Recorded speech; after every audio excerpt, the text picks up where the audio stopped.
आप देख रहे हैं क्वेश्चन आवर। नमस्कार, मैं हूं अजय कुमार। हमारे देश में महिलाओं को एक अलग दर्जा दिया जाता है, उन्हें हम सम्मान की दृष्टि से देखते हैं और हम मानते हैं कि हम भारतीय अपनी संस्कृति की दुहाई देते हुए ये कहते हैं कि हमें बचपन से ही सिखाया जाता है कि महिलाओं का सम्मान करना चाहिए।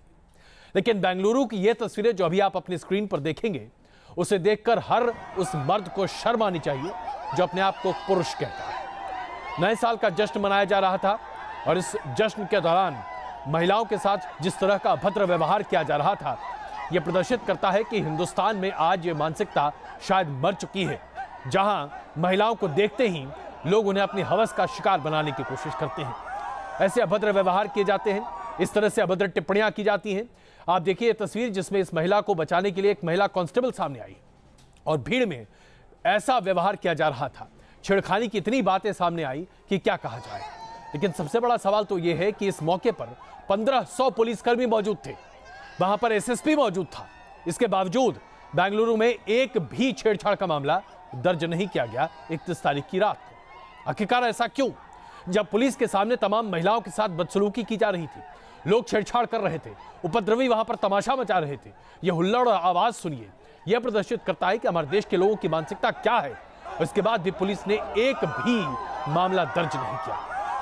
हम आपको यह बताना चाहते हैं कि इस तरह के मामले में अक्सर यह कहा जाता है कि भाई ऐसा मौका है तो क्या किया जाए, यह सब तो होता ही रहता है। यहां तक कि कर्नाटक के गृह मंत्री का भी यह कहना है कि 25 दिसंबर और 31 दिसंबर के मौके पर महिलाओं के साथ थोड़ी बहुत अभद्र व्यवहार की बातें सामने आती रहती हैं। यह होता रहता है, इसमें कोई बड़ी बात नहीं है। लेकिन आज हम कर्नाटक के गृह मंत्री से सिर्फ यही पूछना चाहेंगे कि अगर यही व्यवहार उनके घर के बहू बेटियों के साथ किया जाता तो क्या वो इसे कहते कि हाँ, 31 दिसंबर को इस तरह का अभद्र व्यवहार बिल्कुल स्वीकार्य है और किया जाना चाहिए? क्या जी परमेश्वर जी अपने घर की बहू बेटियों के साथ ये व्यवहार स्वीकार कर लेंगे?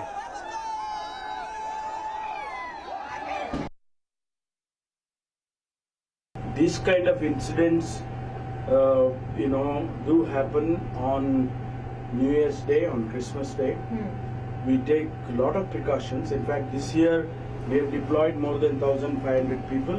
Many of them were in plain clothes. We were trying to regulate, police people were trying to regulate the crowd and things like that. But it's unfortunate, things also like this has happened. इसे क्या कहा जाए? अफसोस की बात, एक जमाने में जब बीजेपी की सरकार कर्नाटक में हुआ करती थी, उस वक्त श्रीराम सेने जैसे संस्थाओं पर आरोप लगाए जाते थे कि तथाकथित तौर पर वो हिंदू मानसिकता लोगों पर थोपना चाहते हैं कि महिलाओं को कैसे कपड़े पहनना चाहिए। लेकिन बेंगलुरु में 31 तारीख की रात में जो हुआ और जिस तरीके से कर्नाटक के गृह मंत्री का बयान सामने आया है, यह प्रदर्शित करता है कि पुरुष प्रधान इस समाज में महिलाओं के साथ, जो कि आपके घर की ना हो, किसी भी तरह का व्यवहार किया जाए उसे सही माना जाता है। हाँ, अगर कोई आपके घर की महिलाओं के साथ अभद्र व्यवहार करे तो आप मरने मारने को निकल आते हैं। पता नहीं कैसी घटिया मानसिकता है ये। आइए आपको दिखाते हैं तमाम महिला कार्यकर्ता कैसे इसे लेकर एक मुद्दा बना रही हैं, लेकिन कांग्रेस की सरकार मुंह छिपाने के बजाय तमाम तरह की दलीलें दे रही है। अब प्रॉब्लम यह है कि जब कोई होम मिनिस्टर, एक स्टेट के, प्रदेश के कोई होम मिनिस्टर ऐसे बात करे तो ऐसे जो घिनौनी हरकत करने वाले हैं उनको तो लगता है कि हमें तो बढ़ावा मिल गया, हम तो छूट जाएंगे, बच जाएंगे, क्या कौन क्या करेगा, कौन बिगाड़ेगा हमारा कुछ। और जब पुलिस भी ये कहती है कि किसी ने कंप्लेंट नहीं दिया तो इसलिए हम कुछ नहीं कर सकते, तो मतलब सबने हाथ उठा दिया और कह दिया वी आर पावरलेस। और इसीलिए तो ये बार बार ये होता ही रहता है ना। तो नेशनल कमीशन ऑफ वुमेन ने इसका कॉग्निसेंस लिया है, सो मोटो कॉग्निसेंस लिया है और सबको लिखा है। अगर वहां पर औरतों को इतनी इस दृष्टि से देखा जाए और जाकर के जिस तरह से लड़कों ने वहां पर हरकत की है, ये बेहद बेहद शर्मनाक है। इससे ज्यादा घटिया काम कुछ हो नहीं सकता है। और उससे भी ज्यादा जब वहां के होम मिनिस्टर कहते हैं कि हमारे नौजवान बहुत वेस्टर्नाइज हो गए हैं, उसका मतलब क्या है? इसका मतलब ये है कि आप जब वेस्टर्नाइज नहीं होना चाहते तो आप पूरे देश को सारी दुकानें बंद करिए, जहां कपड़े बिकते हैं सारा बाजार बंद करिए। हर मौके पर बस यही बात निकल कर आती है कि अगर महिलाएं कपड़े सही पहने तो उन्हें कोई कुछ नहीं कहेगा। भाई सही क्या होता है? आप कपड़े किसी तरह की पहन लीजिए, मानसिकता नहीं बदलेगी तो यही होगा। बेंगलुरु ने हैवानों के साथ ये जो नरमी बरती जा रही है, इस पर हम ये सवाल पूछना चाहते हैं कि 2 दिनों बाद भी 1500 पुलिस अधिकारियों के डिप्लॉयमेंट होने के बाद भी एक भी गिरफ्तारी तो छोड़ दीजिए, एक मामला भी दर्ज नहीं किया गया है। आखिर ऐसा क्यों? पुलिस ने अभी तक कोई भी केस क्यों दर्ज नहीं किया है? पुलिस की तैनाती के बावजूद महिलाओं के साथ छेड़छाड़ होती रही और कोई कुछ न कहता रहा। सवाल यह है कि अगर इसी तरह के इंतजामों को सुरक्षा के इंतजाम कहे जाते हैं तो ऐसी सरकारों को चिल्लू भर पानी में डूब जाना चाहिए, या यूं कहें कि बुर्के के पीछे मुंह छिपा लेना चाहिए। इससे ज्यादा की वक्त नहीं है ऐसे सरकारों की। और आइए उत्तर प्रदेश की बात करते हैं, जहां प्रधानमंत्री नरेंद्र मोदी ने चुनाव का बिगुल बजाने के साथ ही अपने विरोधियों पर यानी कि समाजवादी पार्टी पर और बीएसपी पर जबरदस्त कटाक्ष किया है। प्रधानमंत्री नरेंद्र मोदी के साथ साथ भारतीय जनता पार्टी के तमाम दिग्गज नेता लखनऊ में एक बड़ी रैली को संबोधित कर रहे थे, लेकिन आपको दिखाते हैं कि कैसे प्रधानमंत्री नरेंद्र मोदी के बोल फूटे लखनऊ में। उत्तर प्रदेश का चुनाव किस दिशा में जाएगा, उसका हिसाब किताब जो लगा रहे हैं, ये रैली देखने के बाद अब किसी को मेहनत नहीं करनी पड़ेगी कि चुनाव में होने वाला क्या है। हवा का रुख साफ साफ नजर आ रहा है। मेरे अपने बनारस क्षेत्र में कोई रोड बनवाना हो, रास्ता बनवाना हो, तो तराजू से तोला जाता था कि किस दल के व्यक्ति की तरफ से सुझाव आया है, उसके बाद तय होता था कि रास्ता बने या न बने। अरे राजनीति के आपके विरोध होंगे, राजनीति में आपकी शिकायत होगी, लेकिन रास्ता जब नहीं बनता है तो उस इलाके की जनता को पीड़ा होती है। मेरे सब एमपी दिन रात शिकायत करते थे कि अगर कोई बात बताए, ये उत्तर प्रदेश की सरकार करती नहीं है। अब देखिए, देश देख रहा है। हम कहते हैं भ्रष्टाचार के खिलाफ लड़ाई लड़ने की बात, काले धन के खिलाफ लड़ाई लड़ने की बात, और आपने पिछले दिनों लगातार सुना होगा, देखा होगा, सारे इकट्ठे हो जाते हैं एक बात पर। वो कहते हैं मोदी हटाओ, मैं कहता हूं काला धन हटाओ। वो कहते हैं मोदी हटाओ, मैं कहता हूं भ्रष्टाचार हटाओ। देश की जनता को तय करना है कि हमें क्या करना है। कुछ दल ऐसे हैं जिनका उत्तर प्रदेश में अता पता ही नहीं है। एक दल ऐसा है जो अपने बेटे को प्रस्थापित करने के लिए पिछले 15 साल से कोशिश कर रहा है, लेकिन अभी तक कहीं दाल गलती नजर नहीं आ रही। और तीसरा दल है जो पूरी ताकत परिवार का क्या होगा उसमें लगे हुए हैं। अच्छे ढंग से गुजारा करने वाला नागरिक अगर दिन रात उसको गुंडागर्दी का सामना करना पड़े,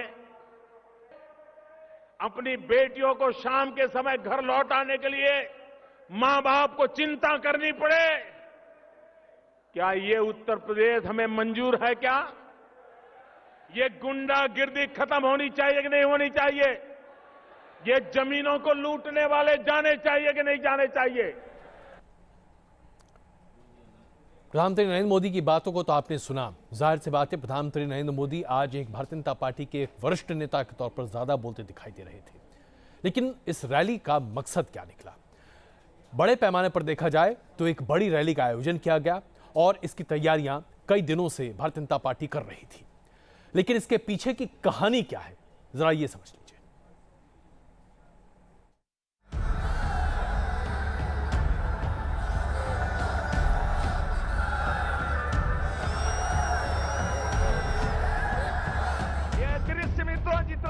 लखनऊ के रमाबाई अंबेडकर मैदान में उमड़ा ये जन सैलाब बताने के लिए काफी है कि मोदी की रैली के लिए बीजेपी ने कितना पसीना बहाया था। चारों तरफ कुछ नजर आ रहा था तो वो था बीजेपी कार्यकर्ताओं का हुजूम। मंच पर यूपी बीजेपी से जुड़े छोटे से लेकर बड़े नेता की मौजूदगी भी बता रही थी कि लखनऊ में बीजेपी इस महारैली के जरिए विपक्षी दलों को अपनी ताकत का एहसास कराना चाहती है। कुछ ही दिनों में यूपी के चुनाव की तारीखों का ऐलान हो जाएगा। उसके पहले बीजेपी ने महारैली कर विपक्षी दलों को ये बताने की कोशिश की कि इस बार यूपी का रण इतना आसान नहीं होने वाला, लिहाजा इस बार मोदी भी रैली में चुनावी अंदाज में नजर आए। पीएम ने एक बार नहीं कई बार जनता से बीजेपी की सरकार बनाने की अपील की। मुद्दा बीजेपी के 14 साल के वनवास का नहीं है, मुद्दा 14 साल के लिए उत्तर प्रदेश में विकास का वनवास हो गया है, विकास का वनवास हो गया है, विकास आया नहीं भाइयों। बीजेपी यूपी की सत्ता से 14 साल से बाहर है, लिहाजा सबसे बड़ी चुनौती सत्ता में वापसी की है। बीजेपी के नेताओं को मिशन यूपी में खास तौर पर लगाया गया है। केंद्रीय मंत्री भी परिवर्तन रैली कर लोगों से वोट मांग रहे हैं। वहीं विपक्षी पार्टियों ने भी बीजेपी के खिलाफ मोर्चा खोल दिया है। पीएम की रैली पर सवाल उठाए जा रहे हैं। काला धन पर आधारित थी, काला धन के पेमेंट पर थी। बात मंच से वो काले धन के खिलाफ लड़ने की कर रहे थे और सामने मैदान में काला धन भरा हुआ था। काले धन के हिसाब से लाए हुए लोग बैठे हुए। और मैं कहूंगा कि किराए की भीड़ की रैली थी और इस रैली में जो लोग आए थे उनमें उत्साह बिल्कुल नहीं दिख रहा था। उसी से लग रहा था कि लोग दर्शक दीर्घा में सिर्फ आए हैं और इससे भारतीय जनता पार्टी को कोई फायदा नहीं मिलेगा। जाहिर है बीजेपी के लिए यूपी चुनाव सबसे बड़ी चुनौती है। यूपी में सत्ता की वापसी का चैलेंज तो है ही, साथ ही नोटबंदी के बाद चुनावी अग्नि परीक्षा को भी पास करना है। यूपी विधानसभा चुनाव को लेकर बीजेपी खासी मुश्किलों में थी, लेकिन इस रैली के साथ बीजेपी ने एक बार फिर से बाउंस बैक किया है और यही वजह है कि रैली में उमड़ी भीड़ से गदगद प्रधानमंत्री नरेंद्र मोदी ने यूपी के लोगों से एक बार फिर से राज्य में बीजेपी की सरकार बनाने की अपील की है। वीडियो जर्नलिस्ट ज्ञान मिश्रा के साथ अनिल यादव, न्यूज नेशन, लखनऊ। अब उत्तर प्रदेश चुनाव से संबंधित एक और खबर जो कि वाकई में आपको हैरान कर देगी। समाजवादी पार्टी के फैमिली ड्रामा की तस्वीरें देख देख कर अब हम थक गए हैं, लेकिन समाजवादी पार्टी के नेता थकने का नाम ही नहीं ले रहे। ये एक ऐसा सीरियल है जो कि खत्म होने का नाम ही नहीं ले रहा। अब जरा सोचिए, लखनऊ में तो लड़ाई हो ही रही थी, अब ये लड़ाई दिल्ली पहुंच गई है ताकि समाजवादी पार्टी के इलेक्शन सिंबल यानी कि साइकिल के निशान को अब मुद्दा बनाया जाए। साइकिल का निशान किसके पास रहे, मुलायम सिंह यादव समर्थित धड़े के पास या अखिलेश यादव समर्थित धड़े के पास?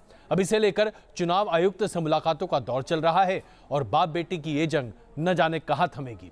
वाकई में ये एक ऐसा सीरियल है जो कि तमाम सास बहू के सीरियल को भी पीछे छोड़ चुका है। चुनाव चिन्ह है समाजवादी पार्टी पर, चुनाव चिन्ह है हमारे तस्कर पर। सर, आपने अधिवेशन कैंसिल कर दिया नेताजी, क्या मैंने इलेक्शन कमीशन को पहले लिख दिया। नेताजी इस समय राष्ट्रीय अध्यक्ष हैं। जिस पार्टी को बनाया, जिसे खून पसीने से सींचा, अब एक बार फिर उसी के सिंबल पर दंगल है। ये समाजवादियों के सबसे बड़े कुनबे का संग्राम है। घराने के घमासान में पार्टी की मुख्तारी को लेकर जंग चल रही है। अखिलेश मानने को तैयार नहीं और मुलायम छोड़ने को तैयार नहीं। साइकिल किसकी, ये फैसला अब चुनाव आयोग को करना है। अपनी अर्जी के साथ मुलायम सिंह यादव चुनाव आयोग का दरवाजा खटखटा चुके हैं, लेकिन अखिलेश खेमा इस कवायद को बेवजह मान रहा है। नहीं, अब कोई घमाना आसान नहीं चला। 90% पार्टी के लोग भी मुख्यमंत्री के साथ हैं और कल सबने मुख्यमंत्री जी को राष्ट्रीय अध्यक्ष स्वीकार कर लिया, नेताजी को संरक्षक स्वीकार कर लिया। तो अब घमासान करेंगे कुछ लोग जो जनता में है ही नहीं, वो घमासान शब्द को इस्तेमाल कराने का काम कर रहे हैं और उनको खुद जनता अपनी हैसियत में ला देगी। बताया जा रहा है कि मंगलवार को चुनाव आयोग के दफ्तर जाकर राम गोपाल भी सिंबल पर अपनी दावेदारी ठोकेंगे। कहा जा रहा है कि चुनाव आयोग टूटकर अलग हुई पार्टी को नोटिस देगा, उनसे सबूत मांगे जाएंगे, कोर्ट में सुनवाई होगी। इसमें 4-5 महीने तक का वक्त लग सकता है, लेकिन चूंकि चुनाव नजदीक है इसलिए जल्दबाजी में फैसला लेने की बजाय सिंबल फ्रीज भी किया जा सकता है। मुमकिन है कि दोनों को अस्थायी सिंबल दे दिया जाए, लेकिन दोनों पार्टियों को अपना नाम खुद चुनना होगा जिस पर चुनाव आयोग मुहर लगाएगा। मौजूदा सिंबल है उसको फ्रीज कर देते हैं, दोनों पार्टी यूज नहीं कर पाएंगी और एक एडहॉक सिंबल दोनों फैक्शन को दे दिया जाएगा और दोनों फैक्शन को का एक एडहॉक नाम भी हो जाएगा एक्स और Y, Samajwadi Party X and Samaj Party Y, और जो भी नाम वो देना चाहेंगे, यही एक सोल्यूशन मुझे तो देखने में आता है। जाहिर है फैसला आसान नहीं, लेकिन चुनाव से पहले समाजवादियों की जंग से विरोधियों के चेहरे पर मुस्कान जरूर तैर रही होगी। अब पूरा मामला रामगोपाल यादव और चुनाव आयोग के बीच होने वाली मुलाकात पर टिका है, जिसके बाद चुनाव आयोग का ये फैसला आएगा कि इस बार यूपी विधानसभा चुनाव में कौन साइकिल पर सवार होगा। वीडियो जर्नलिस्ट मनोज कुमार के साथ दीपक सिंह रावत, न्यूज नेशन, दिल्ली। लेकिन एक बुनियादी सवाल है जो हर किसी के दिमाग में है। 31 तारीख को ही स्पष्ट हो गया था कि अखिलेश यादव समाजवादी पार्टी के सबसे बड़े नेता हैं और उनके पिता अब एक तरह से समर्थक के भूमिका में आ चुके हैं। फिर रविवार को अखिलेश यादव को ये तमाम हरकतें करने की क्या जरूरत आन पड़ी थी? आखिरकार अखिलेश यादव पार्टी को दो फाड़ कर क्या हासिल कर लेंगे? आइए जरा समझने की कोशिश करते हैं।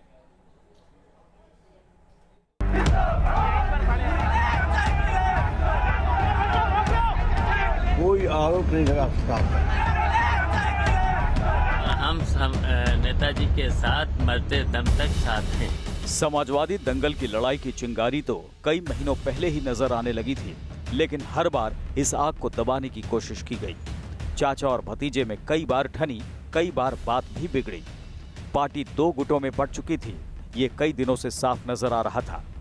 पहला गुट मुलायम और शिवपाल का था, तो दूसरा गुट अखिलेश और रामगोपाल का। लड़ाई वर्चस्व को लेकर है, लड़ाई सबसे बड़ी कुर्सी को लेकर थी। लिहाजा दोनों गुटों को लगने लगा कि एक दूसरे के खिलाफ साजिशों का बवंडर रचा जा रहा है। 1 जनवरी की इन तस्वीरों ने पूरे विवाद में आग में घी डालने का काम किया।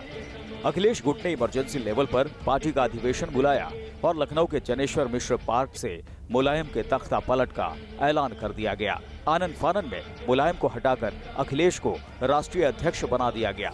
शिवपाल की भी छुट्टी कर दी गई ताकि पार्टी पर कोई दावा न ठोक सके। लेकिन नेताजी मेरे पिताजी रहेंगे और नेताजी पिताजी हैं तो मैं उनका बेटा रहूंगा।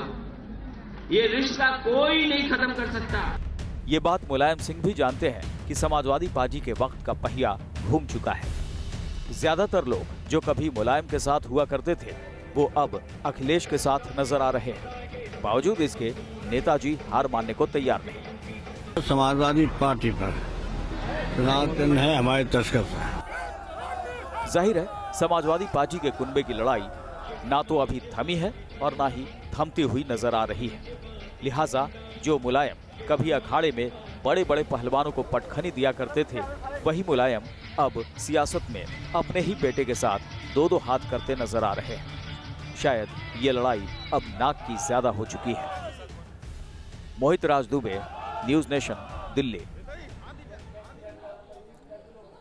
आज जो समाजवादी पार्टी में हो रहा है उसे देखकर पुरानी कहावत याद आती है, दुनिया जीते लेकिन घर हारे। मुलायम सिंह यादव के साथ कम से कम यही हुआ है।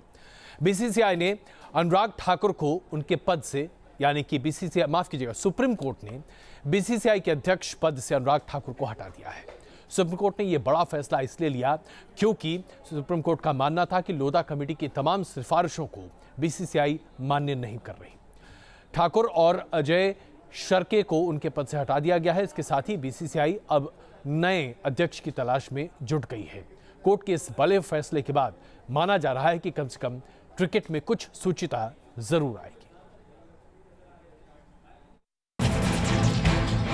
बीसीसीआई पर चली सुप्रीम कोर्ट की तलवार। बोर्ड के अध्यक्ष पद से बर्खास्त हुए अनुराग ठाकुर। अब ठाकुर पर चलेगा अवमानना का केस। देश की सर्वोच्च अदालत ने ऐतिहासिक फैसला लेते हुए बीसीसीआई के प्रेसिडेंट अनुराग ठाकुर और बोर्ड के सचिव अजय शिर्के को उनके पद से हटा दिया है। It's the victory for the game of the cricket and it will flourish. Don't worry about that. Administrators come, administrators go. But ultimately it is for the benefit of the game and game will flourish, I'm very sure. मैं supreme court का सम्मान करता हूं, जो किसी भी भारतीय को करना चाहिए। अगर माननीय सुप्रीम कोर्ट के न्यायाधीशों को लगता है कि बीसीसीआई रिटायर्ड न्यायाधीशों की निगरानी में बेहतर कर सकता है, तो मैं अपनी शुभकामनाएं उनको देता हूं। मुझे यकीन है भारतीय क्रिकेट उनके मार्गदर्शन में अच्छी तरह काम करेगा। इसके साथ ही कोर्ट ने यह भी कहा है कि बोर्ड के वो सभी अधिकारी जो लोढ़ा पैनल की सिफारिशें मानने से मना करते हैं, उन्हें भी जाना होगा। कोर्ट ने बीसीसीआई के एडमिनिस्ट्रेटर्स के नाम सुझाने के लिए सीनियर वकील फली नरीमन और गोपाल सुब्रमण्यम की 2 मेंबर वाली कमेटी बनाई है। इस केस की अगली सुनवाई 19 जनवरी को होगी। वहीं अनुराग ठाकुर पर अवमानना का केस भी चलाया जाएगा। कोर्ट लगातार बोर्ड को लोढ़ा कमेटी की सिफारिशों को लागू करने का आदेश दे रहा था, लेकिन बीसीसीआई कभी भी इन सिफारिशों को लागू करने के लिए गंभीर नहीं दिखी और आखिरकार कोर्ट को कड़ा कदम उठाना पड़ा। अब बीसीसीआई के सामने भी संकट खड़ा हो गया है, क्योंकि बोर्ड को नए सिरे से अपने अधिकारियों का चयन करना होगा, जो मौजूदा हालात को देखते हुए आसान नहीं रहने वाला। सुप्रीम कोर्ट ने बीसीसीआई को कई बार सख्त चेतावनी दी, राज्य संघों को दिए जाने वाले फंड तक पर रोक लगा दी, लेकिन बीसीसीआई बार बार राज्य संघों की आड़ लेकर जस्टिस लोढ़ा कमेटी की सिफारिशों पर अमल करने से गुरेज करता रहा। आखिरकार सुप्रीम कोर्ट ने आज वो फैसला ले ही लिया, जिसके चलते अनुराग ठाकुर को जहां अपनी कुर्सी गंवानी पड़ी है, वहीं दूसरी ओर अदालत की अवमानना के आरोप में जेल जाने का खतरा भी उन पर मंडराने लगा है। वीडियो जर्नलिस्ट सत्य के साथ अरविंद सिंह, न्यूज नेशन, दिल्ली।